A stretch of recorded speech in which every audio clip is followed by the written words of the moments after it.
Hello. It's Echo Lun ba may po tawan tang mante.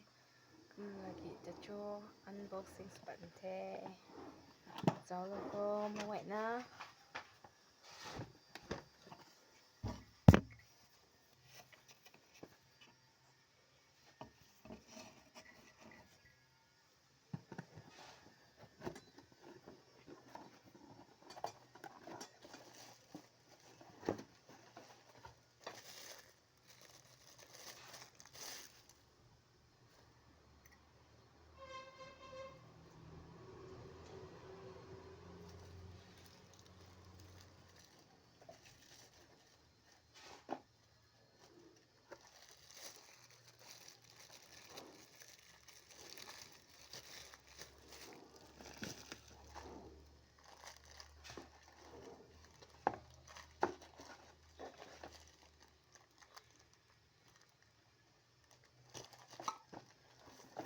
One, two, three, 4, 4, 5, 6, 7.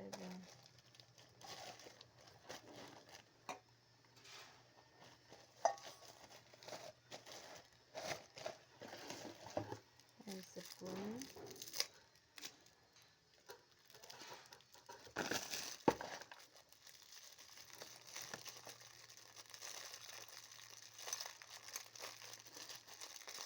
And this one.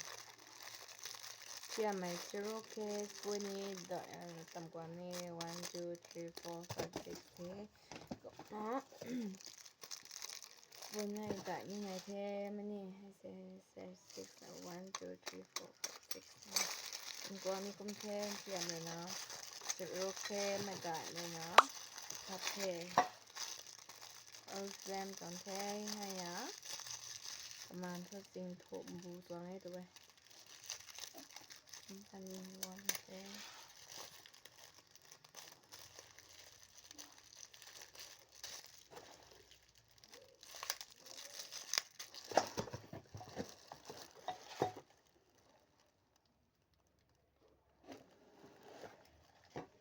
ประมาณเลย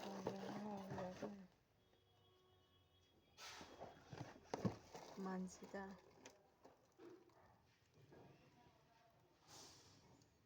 2999 3000 จังนี่299 country break ทันแล้วก็ตั้งแต่ไอ้กุมมา135 BT ตังนี่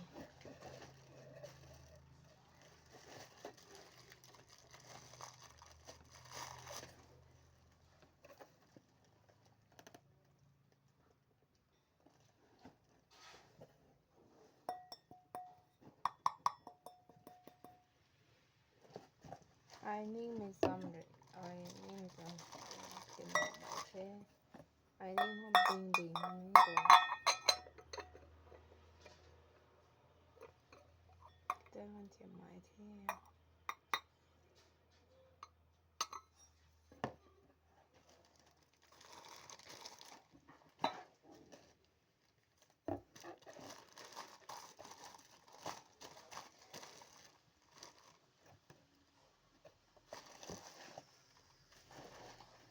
ใส่จนพวกมีบริงานแล้วแท้คนนี้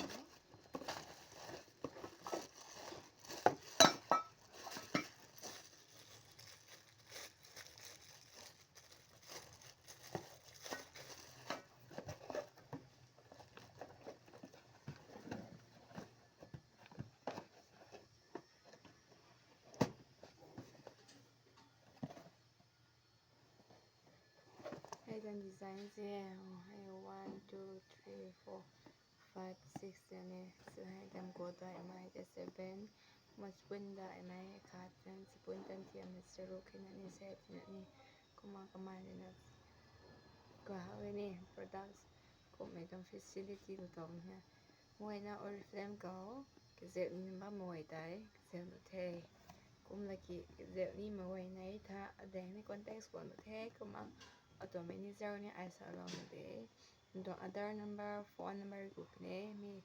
oriflame ตัวบุญก็จะไปมาคัดที่เส้นไก่ตัวหมาเรียนนี่ปวดข้าวเท้าหรือไก่ตัวนี้ได้มวยนั่นเจนะ